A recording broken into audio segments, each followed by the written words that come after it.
Nagpapatuloy po ang pagsasagawa ng pamahalang lungsod ng Angeles ng fumigation sa mga pampublikong paaralan sa buong syudad.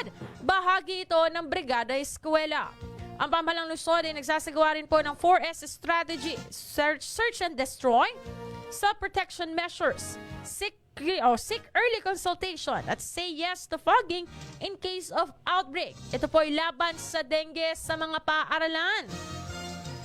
Layunin nitong protektahan ng mga estudyante at guro mula sa dengue bago bumukas o bago magbukas ang klase.